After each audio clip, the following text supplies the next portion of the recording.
Hey, Plain Talk listeners, do you have a question, comment, or something you want us to discuss on the show? We want to hear from you. Leave a voicemail or send a text to 701-587-3141. That's 701-587-3141, and we might feature it on an upcoming episode. Thanks for listening to Plain Talk. Now let's get back to today's episode. Love staying informed? Subscribe now and get unlimited access to local news, weather, and sports for just 99 cents a month for your first 3 months at inforum.news/join. Read every story, listen to every podcast, and download the apps that keep you informed and on the go 24 hours a day. So head to inforum.news/join right now to subscribe. What are you waiting for? Get 3 months of local news for just 99 cents a month at inforum.news/join. You're listening to Plain Talk, the voice of North Dakota politics. I'm your host, Rob Port. If I sound distracted, it's because I've been busy covering this story all morning. I'm joined by my co-host, Chad Oban. He's right of center, I'm left of center, both sides of the political spectrum. I think it's cathartic. I think it's a necessary and proper debate. I'm glad we're having it. And honestly, we have to do better. Okay, I don't know why I'm getting blamed for this, right?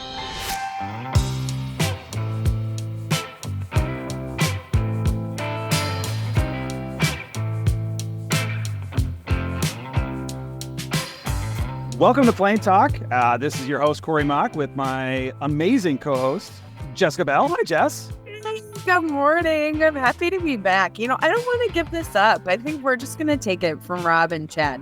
Maybe we can just set that up and do a takeover. I'm loving it. I am too. I want to know, and this is where we should. I want to know, but I don't want to know so much that I'm going to ask before we finish this interview. I want to know how the ratings went from Wednesday. The bell bump, and then and then the mock block, right? Yep. Which Yep. I think while I think most everybody understood the jokes that went with that. I imagine there was some of our closest friends may have seen an opportunity to read too much into the bell bump mock block thing. Yeah, there was a little extra banter around the terminology used, and I was just very quiet about that, as I usually am, very quiet about all things. But I'll say, I got really wonderful feedback from like 3 people. So right, I think that's got to be good for the ratings. Both people. One was my mom. Was that just? That's I'm glad that you've earned the admiration of your mother. I know that I discovered which 2 of my friends are the biggest liars because they were showering praise on me. Like, okay, all right, tone it back. I'm beginning to wonder if you actually listened now. This wasn't. I don't know. It wasn't the episode where Chad dropped the F-bomb.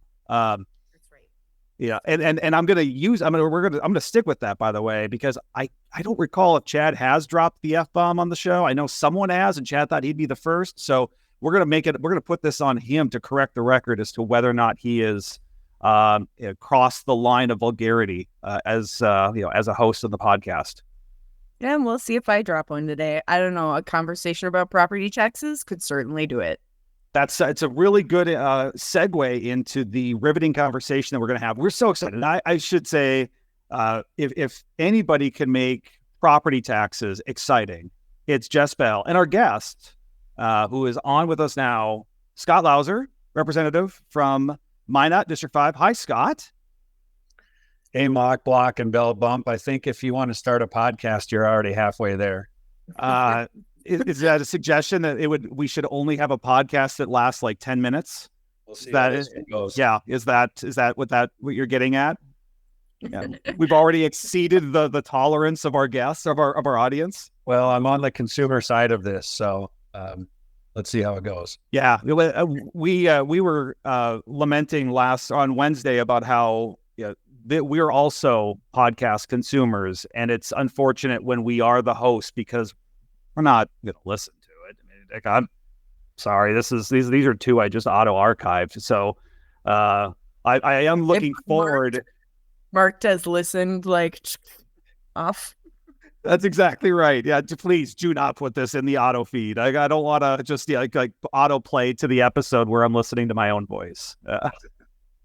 Scott, welcome back. You look like you are in your pristine, wonderful office in Minot. I am. We just finished, as you know, the legislative management meetings in Bismarck yesterday afternoon, and I hurried home and got to Minot in time to pick up my daughter from school and then dropped her off at practice so I could get to the school board meeting last night. So it's been a whirlwind 24 hours. That's actually, thank you for mentioning that, because I haven't, this is weird. This is, you were elected in June. I think this is more, it speaks more to my commitment to seeing you face to face during the interim. I have not seen you much in person. We have not had many conversations. I think this may be the first time I can look you in the eye and say, congratulations on having 2 opportunities of disappointing your constituents. Yes, congratulations. Yeah, you're the first 2 that have said that. Thank you. I am curious. Your 4 or 5 month review of being having a dual capacity as a state legislator and as a school board member. Any takeaways on how that's been so far? Yeah, I've actually enjoyed the school board so far. We've already had a retreat, and then we had the School Board Association annual conference down in Bismarck. And I'll call myself a freshman. We talk that way in the legislature, and so freshman school board members went down for 2 days of orientation and training. And while there, I got asked to get up on stage and speak on a legislative panel, in part because of what we might talk about today. So it's been a good experience. We've opened the new high school in Minot, so Minot North. And, no school opening is flawless, but I'm really proud of what's happened in Minot with the new school and the transition and the success we're having in academic and activities. That's a huge milestone. I grew up, for those who don't know, I grew up in Minot, in a Minot High graduate, and I've known Scott for many years. And that's, Minot has been, historically the 4th largest city, but the largest high school. And, I think a lot of my friends are shocked when they find out how big my graduating class was. I don't know about you, Scott, but I had 488 in my class, and it's big for a small town, and that's not going to be the case anymore. Yeah, my class was about the same, and these 2 classes now are. I think when school started on the first day, I want to say it was equally divided between the 2 senior classes by about the difference was 11 students on day 1, so we got it pretty evenly split. And you probably saw last weekend both football teams made the semifinals. We both lost at home, but Minot High was coming off of a state championship and graduated a lot of seniors, and then come back the next year and split that team in half. So really, you've got about a quarter of the kids left from the team that won state, and they made it to the semifinals in both AAA and AA. So really proud of what's going on here. I have to say, I am, point of personal privilege. We were driving to Minot that Friday, and my kids and I, we were on our way to Minot to watch the game because my nephew, my kids' cousin, is a senior at Minot High. Shout out to Dylan Huber. The guy is a beast. He is both sides of the ball, a lineman. He is incredible, and I believe he's just committed to playing at Minot State University. So he's going to be continuing his football success in the Magic City. But yes, we didn't make the game. By the way, that was the disappointing part, is we didn't make the game. I'm going to guess about a mid-sized doe got in the way between us and being able to watch Minot High take second place to be the second place finisher at Dwayne Carlson Stadium. So hit a deer on the way there and had a chance to get to know the McHenry County Sheriff's Department quite well that evening. And not to mention the tow truck driver and everybody else. So kids loved it, by the way. That's the worst part, is we had too good of an experience. My kids still can't stop talking about how fun it was to have that deer accident. I thought I heard you. Didn't I hear you say yesterday that one of the kids thought that they were hunting? Yes. Yeah, my oldest, he now claims that he has been deer hunting. He's 7. Yeah, to him, he now thinks he's been deer hunting, which I haven't had the heart to explain to him that if he wants to count that as hunting because of the time of the year, it's technically poaching. So it was out of season. So he's going to have to plead his case to the Game and Fish. I'm pretty sure that all 8 listeners did not jump on the podcast today to listen to us banter about deer casualties and second-ranked football teams, unfortunately. I know. Well, but, Scott, we had you on to talk about property taxes. Now, Measure 4 this year, a measure that would have prohibited property taxes to be collected on assessed value, would have required the state to pay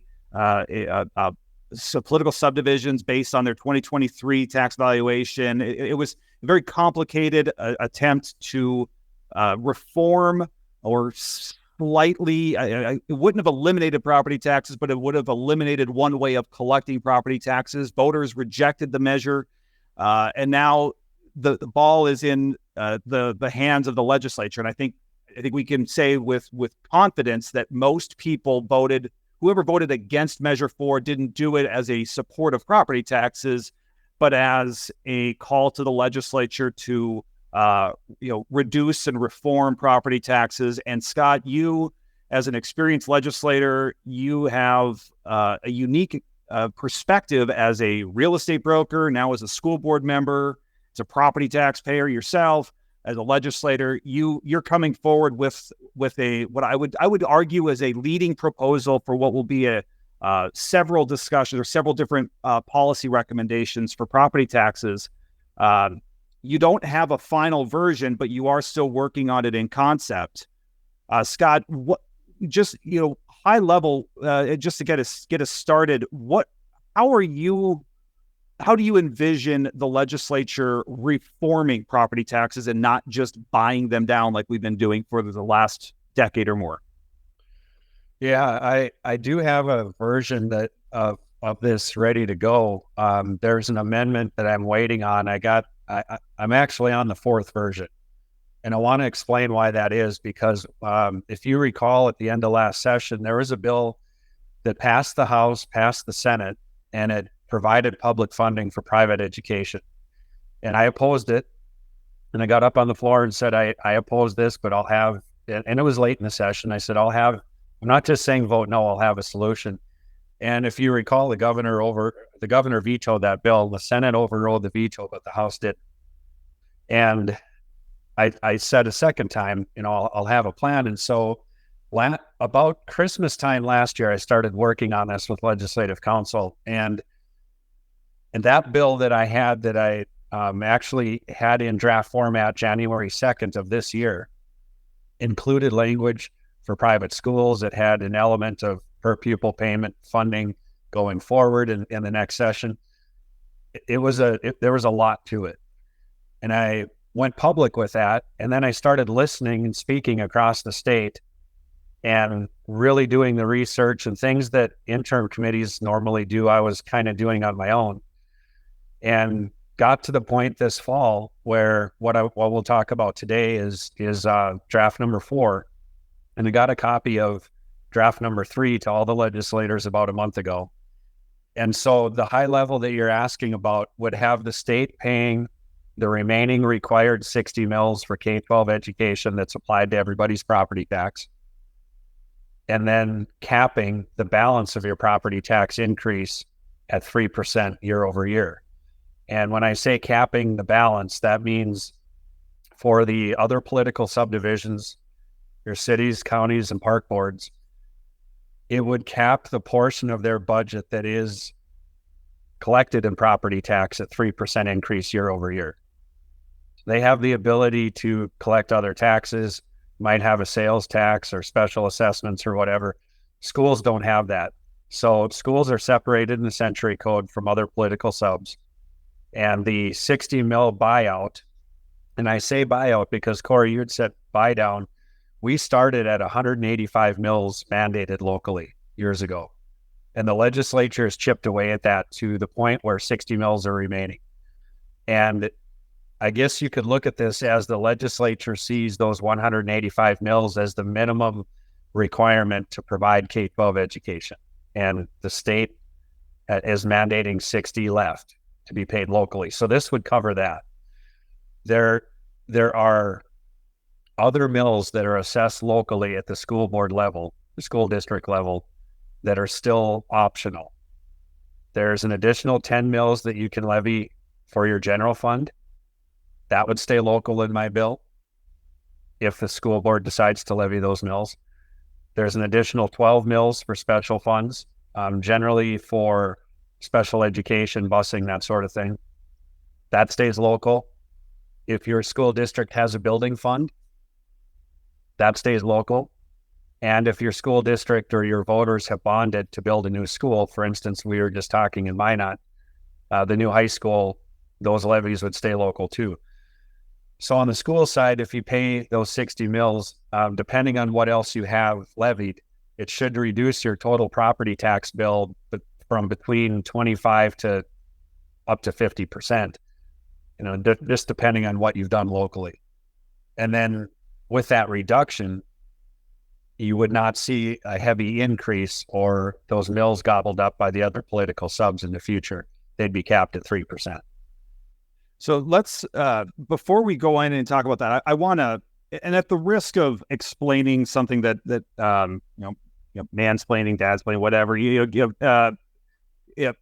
oversimplifying the conversation, but I know that this can be complicated. Not everybody works with property taxes or taxes in general on a daily basis. First of all, you're using the term mill, and mill is how we assess or calculate property taxes. It's a kind of a complicated formula using your property's assessed value, which is how much the county says it's worth, approximately assessed by the county assessor.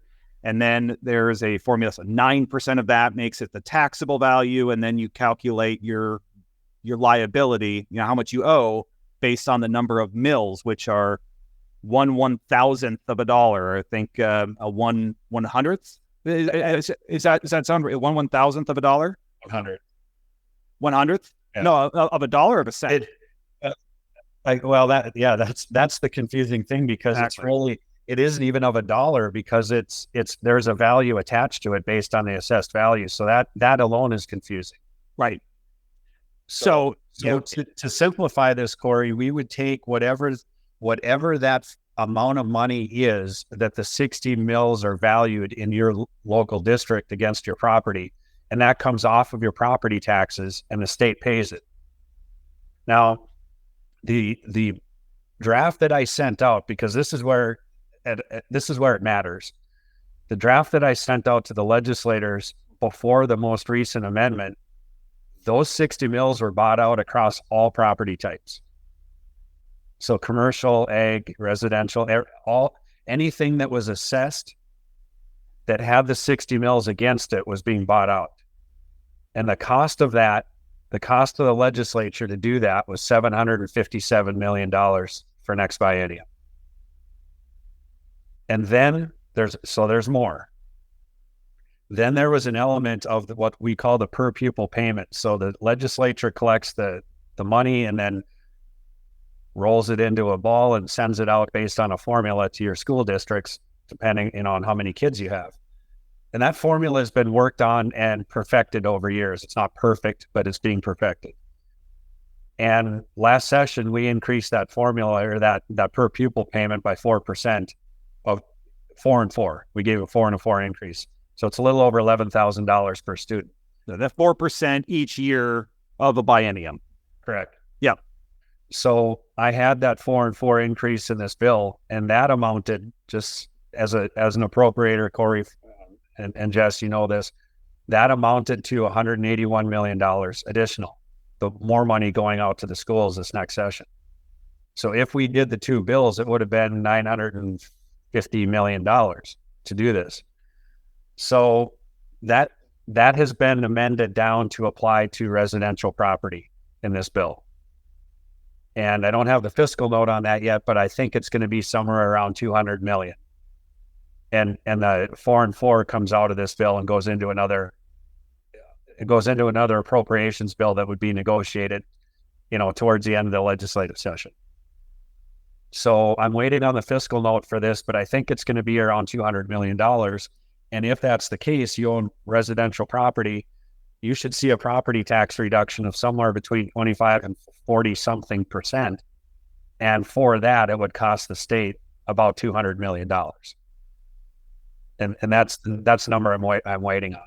And just make sure I understand. So if you had gone with all taxable properties, it would have cost more, but for a homeowner, it would not have given more tax relief. So this is the same tax relief that you would get, whether you're giving the relief on all property or residential property. You're just doing it on homes, residential properties, and then all of your commercial, ag, centrally assessed properties, those would still be assessed your 60 mils or whatever it is for school, for the school district formula or school district funding. Correct. Yep. Now you mentioned that because this bill has those two elements. The first one is the mill buyout for residential. The second is the 3% cap. And so the commercial property owner would still be subject to that. The levy against the commercial property would still be subject to the 3% cap. So while the commercial property in this bill doesn't get the immediate relief, they get the reform that they can't have the increase year over year. Now, I recognize people want to see that across the board. I mentioned earlier, talking over the last 8 months to people all across North Dakota. And what I think is realistic that the legislature is going to absorb, and it was validated when we were in Bismarck these last few days, because this was the topic. This is what everybody was talking about. Well, I have a property tax idea, and so do I. And so do I. And those 4-person discussions at somebody's desk, or, and you go out to dinner, or even during some of these meetings, that was the topic, was property tax relief and reform. And it really revolved around the homeowner, not commercial property and others. Oh, that's really interesting. How many property tax proposals do you think will see this legislative session? I've been told it's over 50 right now, but when you say how many proposals, that includes things like homestead tax credit extension or primary resident credit. It could be reform of what Corey mentioned, the mills, and going to some dollar valuation as opposed to mills. It could be going away from valuation altogether and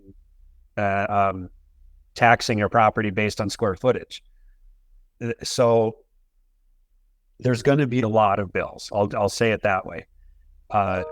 If we were able to do this, it would benefit us as legislators, in my opinion, if we could get together in the House and the Senate caucuses and kind of weed out the bills that are similar and say, let's do one reform bill or two, and then have the debate in the committees, as opposed to having maybe 12 versions that are really similar but somewhat different. So I don't know the answer to that, Jess, because as you know, we could be in the second week of session and 10 more ideas could pop up. So yeah. We'll have over 50 property tax bills, I would guess. That's crazy for me to think about. That would definitely be a record amount of property taxes, which are property tax bills, which makes me happy, because I agree with Corey's assessment at the beginning here that, this was not to say that we don't need any type of property tax reform, that Measure 4 failed. It was to say we need to get to work. We need to figure this out. And the legislature has done so many different efforts over the years. Like in 2015, you part of your bill addresses caps on on the not on the school part, but on everybody else, on the parks and counties and cities. And so you've got a 3% cap in there, and it's something that we had talked about before. But in the 2015 session, we capped mills, which was a way that we thought might be helpful in working toward property tax reform.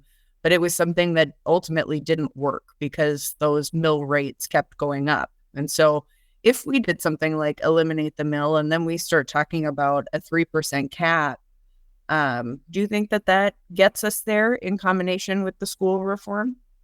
I do, because, and Corey had mentioned this, and I'm in a unique situation where I'm also serving at the school board level, and I'm having to teach myself the things that I thought I already knew.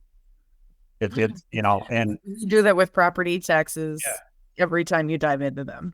But I'm also seeing it as a real estate broker when we passed this property tax credit last session, and now we're living it. Here we are in November, but we've been living this, and real estate transactions are happening, and the question becomes, when the buyer wants to buy a property, did the seller apply for the credit, yes or no? And do I get some or all of it if I close before the end of the year?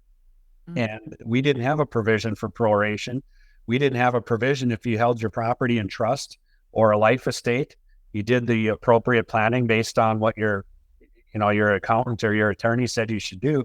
And the language that we had, one word, it said individual, not person, and individual is not. So we have made so many attempts, and I can see it from a different perspective in practice, that I think this is the best way to do it. The 3% is based on spending at the subdivision level, not your property tax personally. It's not manipulating a mill. It's not a credit that you have to take action. And I want to make the distinction in this bill between residential property and primary residence. Residential property is a classification in North Dakota. If my concept were to go into law, the property tax relief would be applied to the property and the owner would get the relief. If we apply it to primary residence, the owner has to take action and say, this is my primary residence, give me through my property the relief. But what happens when the use of that property changes? If I sell my primary residence and buy another one and I keep it as a rental, now I've got to go back and there's an uncertain number where those 60 mills are coming from. All of a sudden, when I keep my home as a rental property and somebody finds out it's a rental, that property now pays the 60 mills as opposed to the state. And I just increased my property taxes by maintaining my home. And that's a moving target. We don't know what the primary residence will be day to day in North Dakota collectively, but we do know specifically what are residential properties, which are defined in North Dakota as 3 units or less. And again, that's defined in that classification exists in North Dakota. I prefer what I'm suggesting here because we don't tell the homeowner, you need to take action to get the relief that we're providing and tell us it's your primary residence.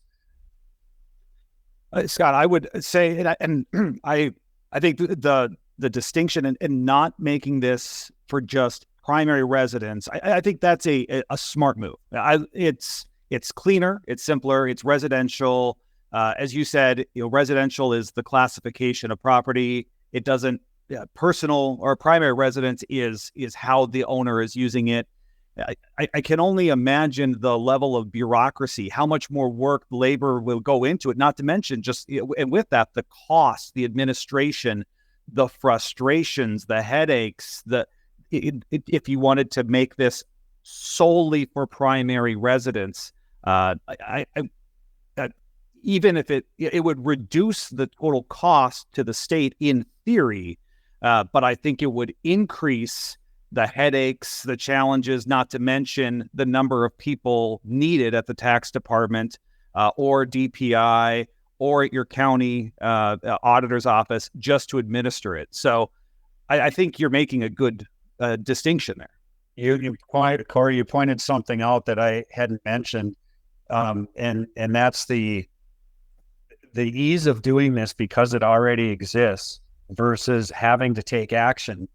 And one thing that happens, my understanding is that if we did just primary residence, that 60 mil buyout relief would not kick in until year number 2 of the biennium, because we would have to reclassify and create a new class of property and then apply the buyout to that new class. And we don't know what that class consists of yet. And so in order to do that, my understanding would be there would be a tax credit that you would apply for, like we did this last biennium, for the first half of next biennium. And then we would roll into the buyout for year number 2.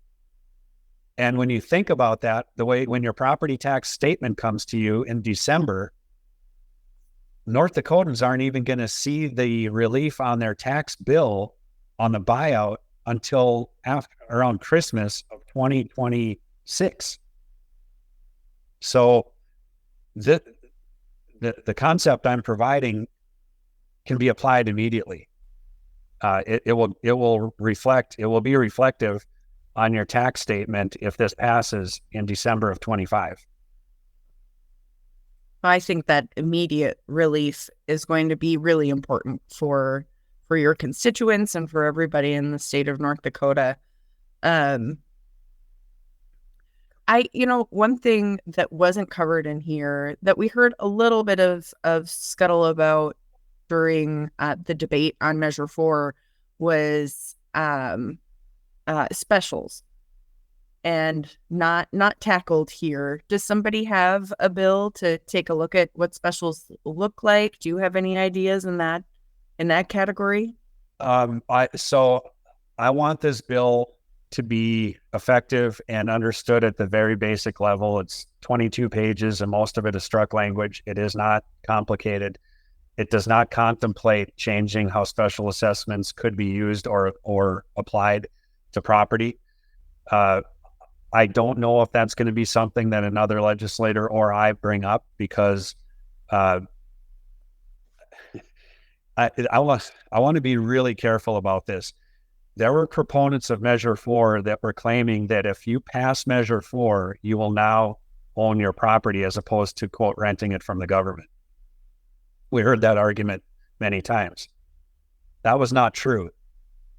There are 3 parts of the Century Code that define special assessments as equal to property tax, where the property tax was collected as a mill versus your assessed value. So special assessments, I would argue, under passage of Measure 4 would have been not only continued, but encouraged as a revenue source. And specifically in the Century Code, three spots. If you don't pay your special assessments, you lose your home, for 3 years. So I don't know that this bill does not say that special assessments couldn't be increased by 3%.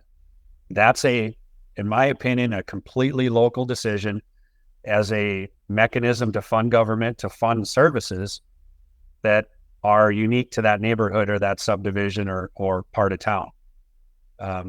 If we were to eliminate the use of special assessments, all of those local, if you have a street ceiling or street lights that are going to go up in your neighborhood, or a sewer fix or whatever, now that gets distributed across all property owners in that political sub. And I think the use of specials is appropriate as long as it's controlled, but this bill does not address that. So I would interpret that as, hey, political subs, you're on notice. Don't abuse the privilege. Yeah, I mean, we know that most political subs oppose Measure 4, but you can't just look at all the voters and say no. And to your point, I talked to a lot of people about Measure 4 that came to me. I didn't advocate either way. My point on this measure, this bill was, vote how you wish on Measure 4, be educated, vote how you wish.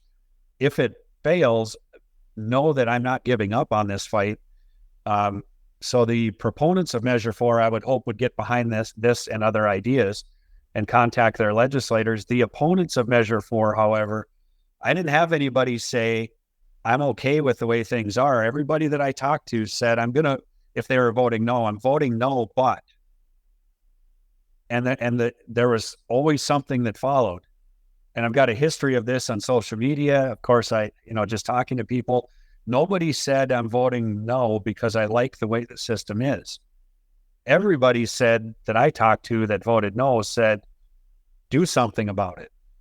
Do something to reduce the burden. You guys in Bismarck can fix this. And I was listening closely, and people came to me not only because of my background in real estate, but they knew that I was working on something with other legislators and expect some response in this session. So the voters were heard. It wasn't the margin. It didn't matter if it passed or failed by 3 points. What mattered was what the voters were saying, and everybody said this is a top issue. And we have the ability to fix this. I think this does it. Well, I think it's a great start. And I know we're kind of coming up on time, but I do want to ask one question. One thing before I say that, though, is the complication that comes with this is that the legislature is trying to provide relief for a tax that it doesn't collect.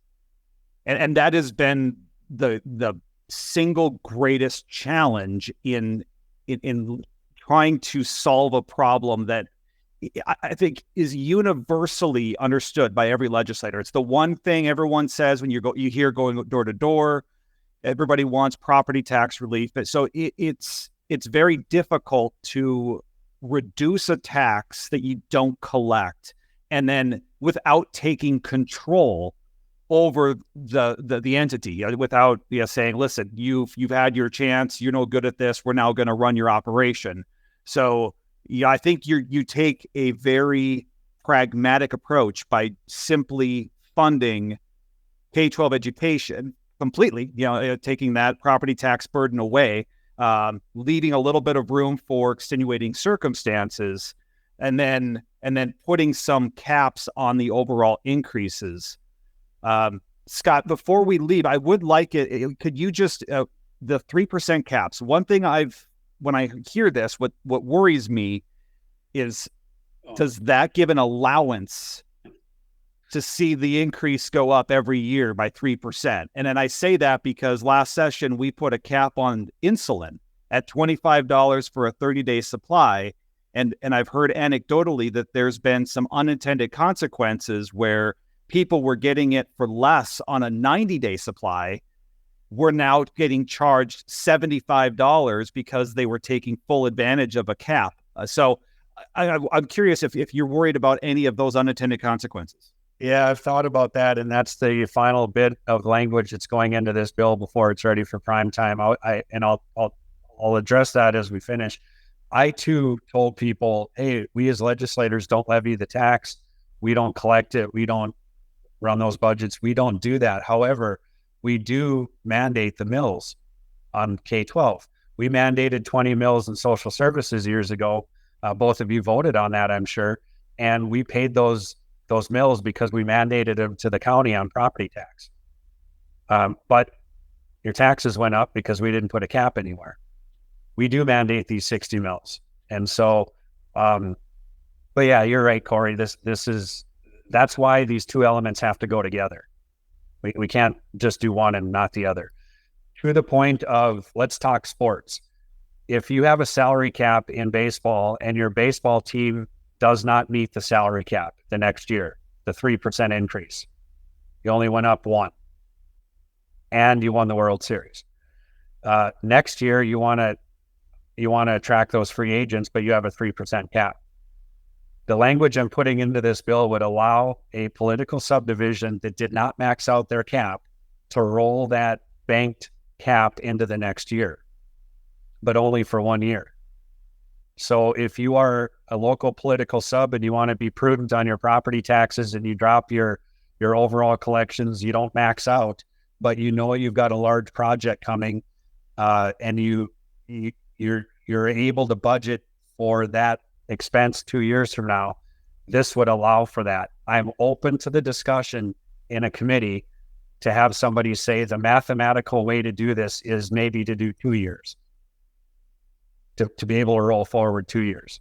There is one more element to this bill that I failed to point out.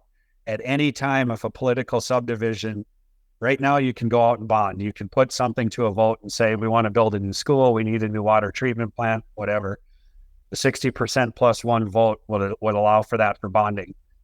There is language in this bill that would allow the voters to give the mill levy authority for a general fund increase if it's justified by a political sub, but they have to get a 60% plus one vote. So yeah, Corey, I am a little concerned about that, saying, well, this is naturally going to make a political sub bump up to the cap.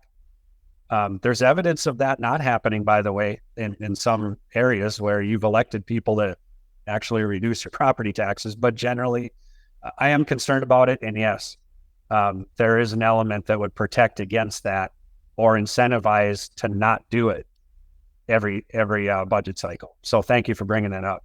Well, thank you, Scott. And sorry, Jess.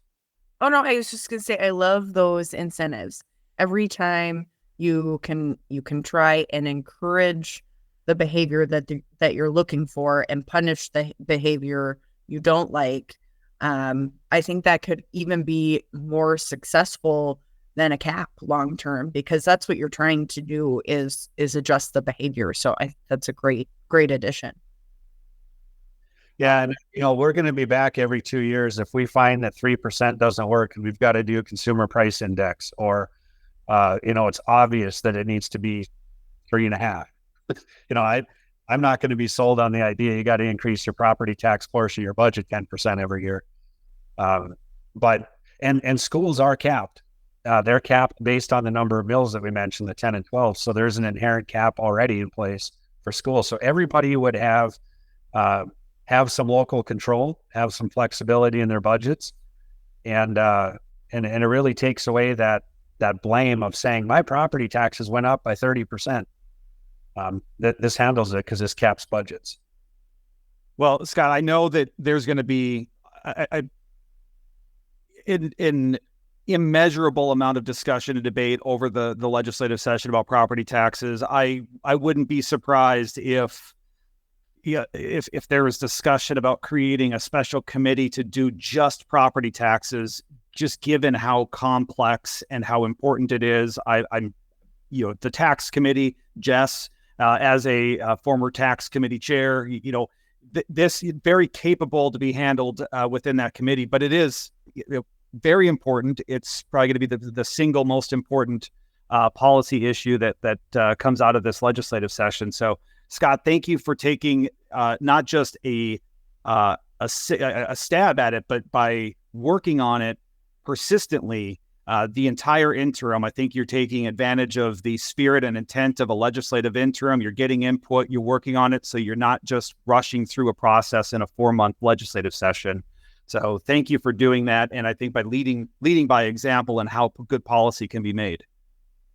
Well, thank you. And you guys have been through this too. And so, you can recognize when there's a major issue and things that need to be worked on.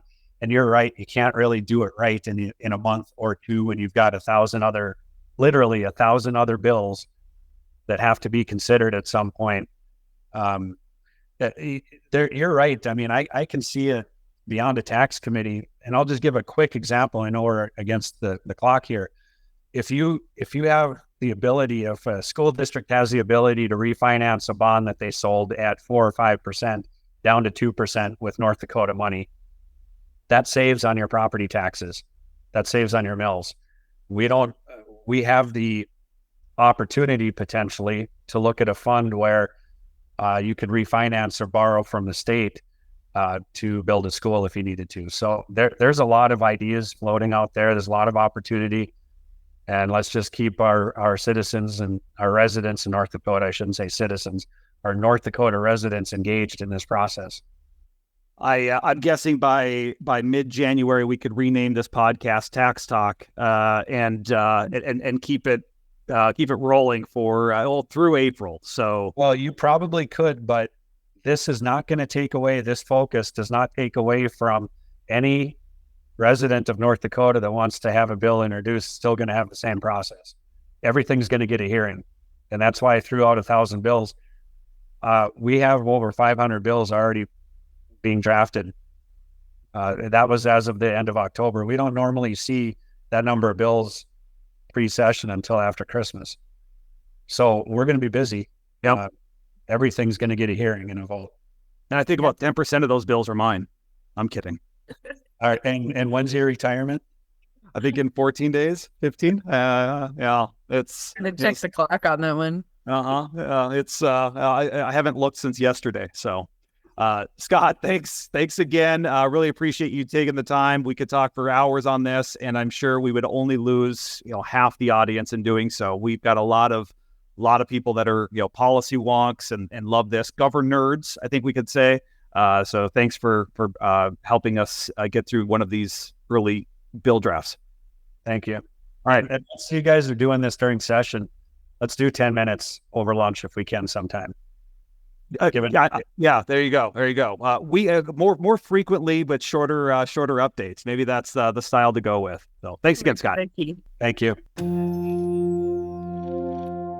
The cold cases you see at the Vault have captivated readers across our region for years. At the Vault podcast, our team of professional reporters takes you further into those stories with new interviews from family members, investigators, and experts. Check out The Vault at inforum.com/The Vault and subscribe to The Vault wherever you find your podcasts. Welcome back to Plain Talk. Jess, I could just say, take the next hour and walk through your reactions to that as a tax. I don't think you're a CPA, but as a tax as a non-licensed tax professional who cannot give or none of this can be construed as tax advice. Please talk to your own tax professional. So what do you think? I know property taxes are there. I mean, how does this sound to you? What would your reactions be if this was coming before your committee as chair of the Senate Tax Committee? Well, first of all, I love that there are so many ideas out there. Like my policy brain is kind of exploding just a little bit, knowing that they're going to have so many different options on the table. And I think that's the coolest part. And I really like what Scott has done here. I do think that there is going to be a way to approach those school mills to have the state assist in that in some way, shape, or form.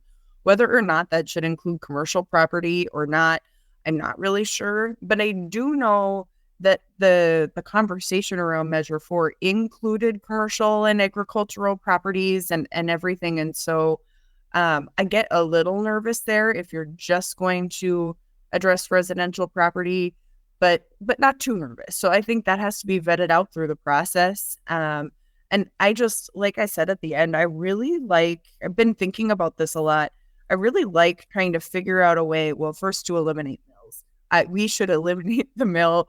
You've heard it here first, folks. I am coming out with this just crazy perspective, throw my opinion out there, that it's confusing. It doesn't need to be referred to as that way. It can be a calculation. It does not have to sound that complicated. And that's really all it is.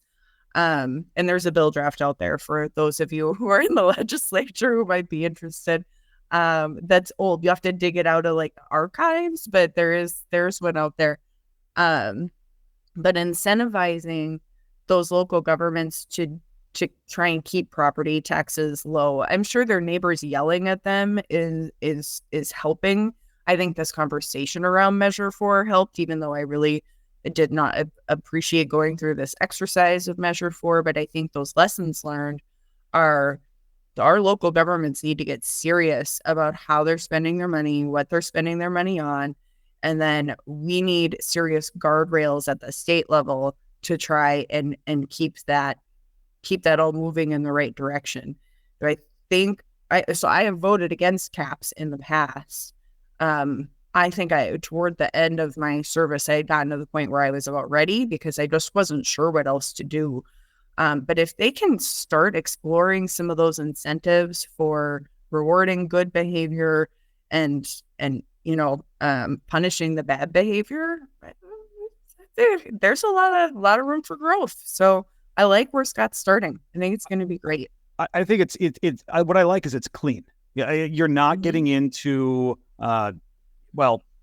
it's focusing on, it's funding a state obligation. We have in our Constitution to provide public education, and this, I think, one of the best ways of lowering your local tax liability, your property taxes, is by funding what the state says has to be given. It's the essential service, and by fully funding K-12 education and putting, as you said, those guardrails in place, I think it's the cleanest way for the state to reduce a tax it doesn't collect. And it's by taking the pressure off of your school districts and hopefully, to a lesser extent, some of your other political subdivisions from having to collect the money another way, through your tax assessment by having mills and things. And, it reminds me, so back in, I want to say it was 2007, I came into the legislature and served starting in 2009. Those were the years we were really getting into the funding formula. We were addressing equity and adequacy. It was making sure that you were funding all school districts equally, so that there was the uniform payments, the per pupil payment. You were penalizing districts by their tax wealth or anything, but then you also were doing an adequate level, and we had to do that over a couple of bienniums. You couldn't just do it all at once. We could have, but we didn't. It was incremental changes, and this reminds me of that. If you can address a property tax issue, and as Scott learned, it's expensive to go all in on all properties without changing the benefit to a property owner. If you can focus on the residential side and hit the greatest need first, look at it, review it, see how it's working, give it those first 2 years, and then come back and consider ways to provide reform for non-residential properties. I think that's a good approach. I think it's a responsible approach. Yeah, you make a very, very good point. And that's the wonderful thing about, back to the process nerds and respect for the institution. That's what the process is for. And Scott's bill, of course, will start in the House, cross over, it'll go over to the Senate. The senators will get their hands on it, probably screw it all up like we like to do. And then, they'll figure it out at the end. And that's, I know they call it the sausage being made, and you don't want to see, and typically, trust me, you don't want to see how the sausage is being made, because if you thought this podcast was boring, dealing with property tax bills with legislative council and other legislators is 20 times worse. They're going to get there. I'm really hopeful, and that makes me feel really good. But if we keep talking property taxes, everyone's going to fall asleep. So we should talk some national politics. If you don't mind, because I have my favorite. So I have a favorite from the week, and it is my favorite because it was the most shocking. Matt Gaetz for Attorney General. Just like, I thought I was reading maybe like an Onion article. I wasn't sure. And then, but it wasn't the appointment that was my favorite, because that is definitely not my favorite. Good clarification. Yes, thank you. It was Senator Creamer's response and reaction in real time to the Matt Gaetz appointment. And that was oofta. In true North Dakota fashion, Kevin Creamer said what all of us were thinking, and that was oofta. That one boggles my mind. Something. Yeah, oh my God. Oofta. Yeah, I never thought that a novelty T-shirt for sale at West Acres Mall could capture our collective reaction to national politics better. Yeah, it's just,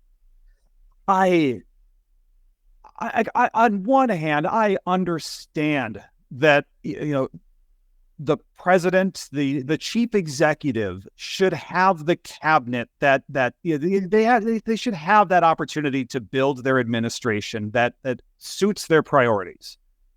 That can be confirmed by the Senate.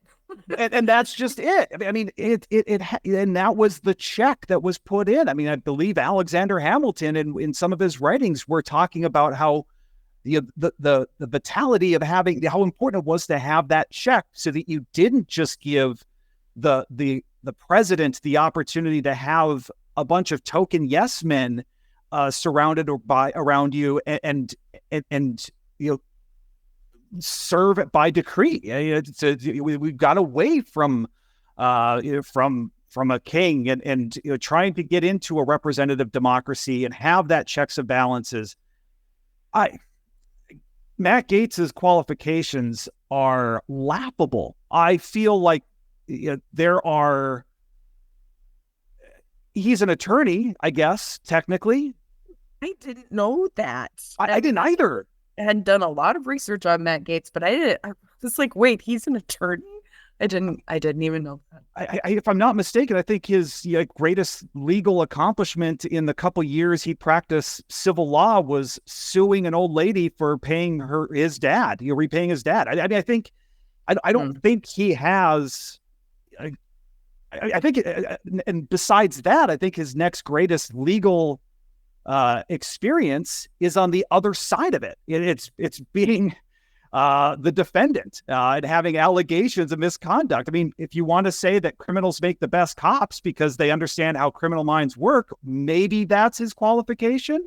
Certainly seems to be operating on the wrong side of ethics and the law. So sure. Well, today is the day the ethics report was supposed to be released from the Health Ethics Committee, and now no longer is going to be or can be. I think they're still kind of working that out, but the resignation, of course, eliminated that from the transparency that the public really deserves when it comes to this kind of stuff. So definitely to be continued. It seems like a very weird pick, but I'm hopeful that maybe it was a distraction technique. I mean, I don't know, because it just doesn't make any logical sense to me. I mean, on one hand, I hope it is a distraction, but I also don't, because to use your position, to use the presidency, and to manipulate the process so that you can.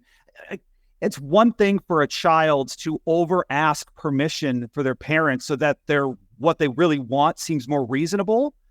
That's not the kind of attitude you want in your chief executives and your president. And it's not straight into that one. Yep. No, I mean, but you're right. It's I think everybody is looking at it going, huh? What?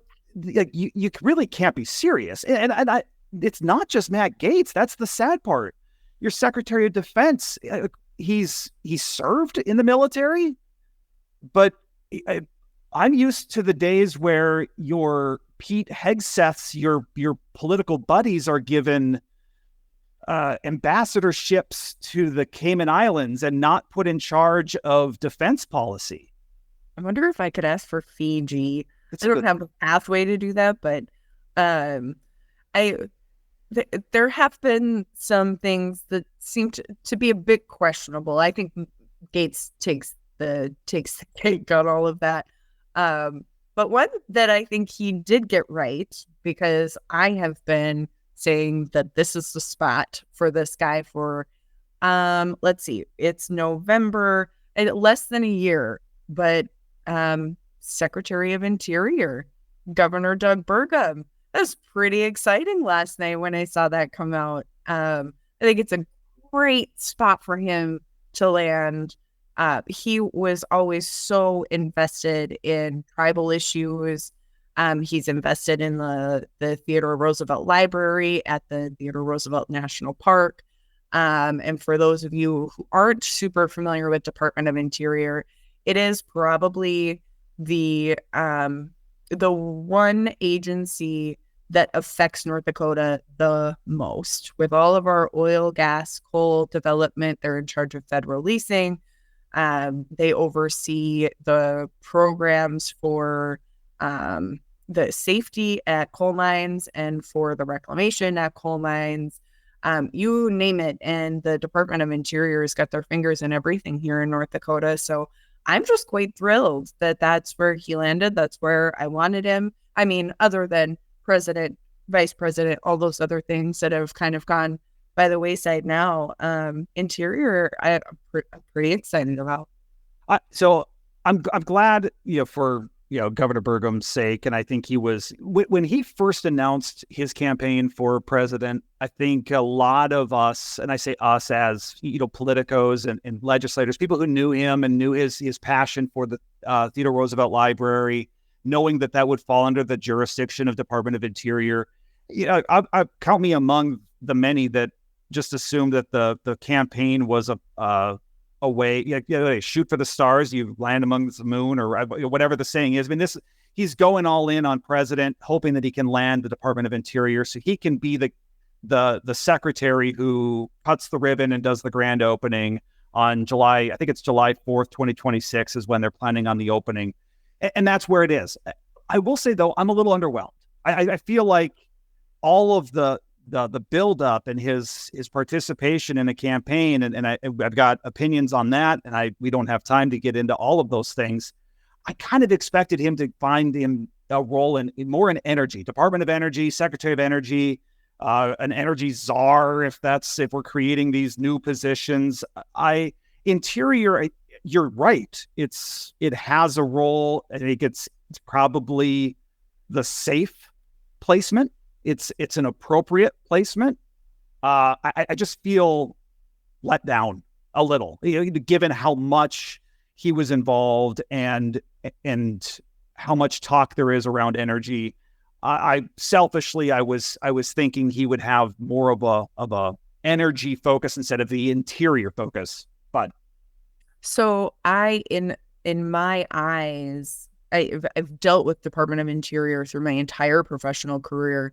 They are an energy agency. It's just not something that people see all that often because they do. I mean, their face is the national parks. That's what everybody sees and thinks of when they think about Department of Interior. But you talk about really important pieces in the federal leasing program for all energy development in North Dakota, because if you're operating here, you're going to run into some federal lands.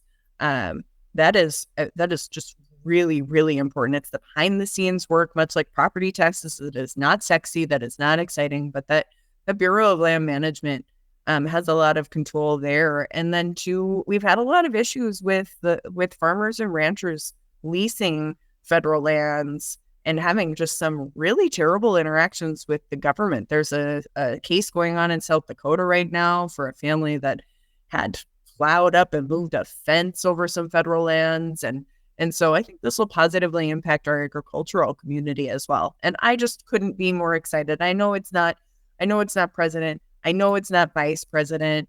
But this is cool. This is our North Dakota guy.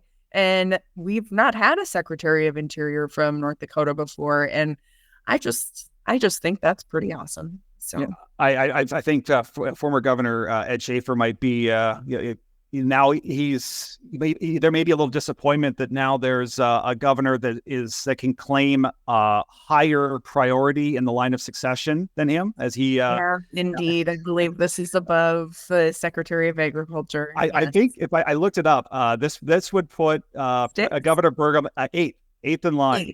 Okay.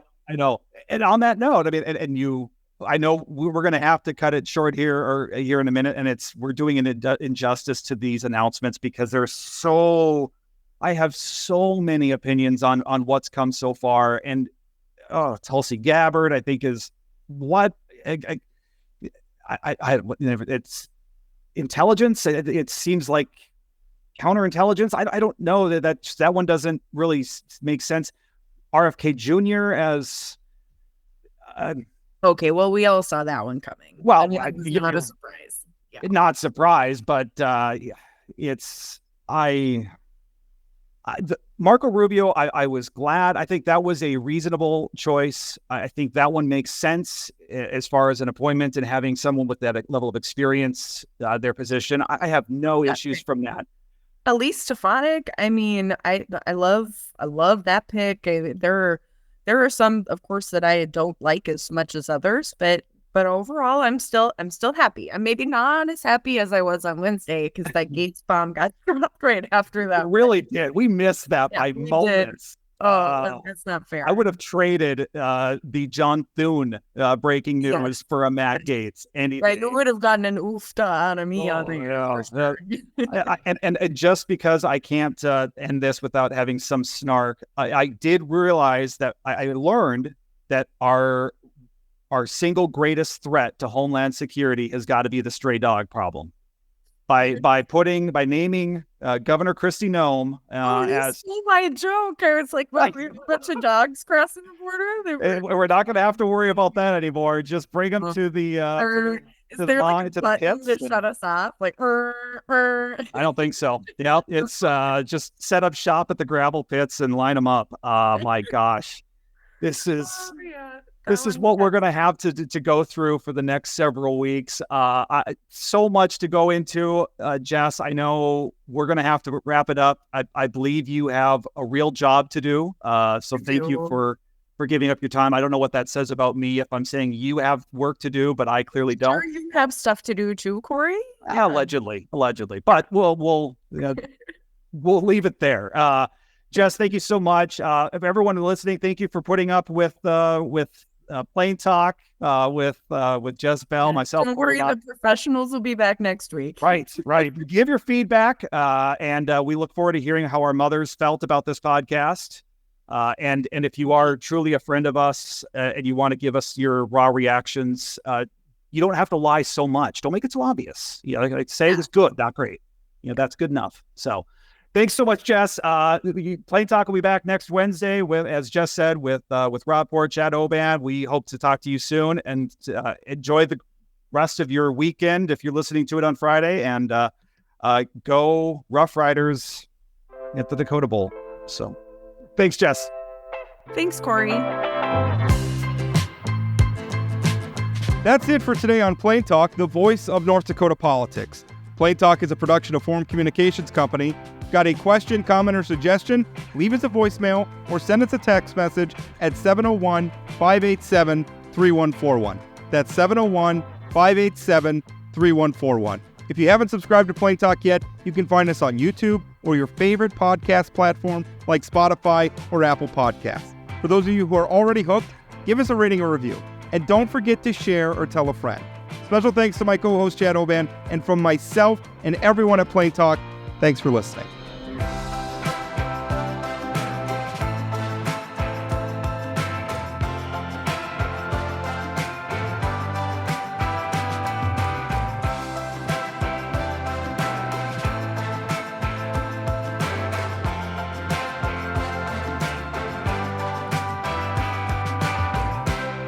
Okay, all right. Toed it back.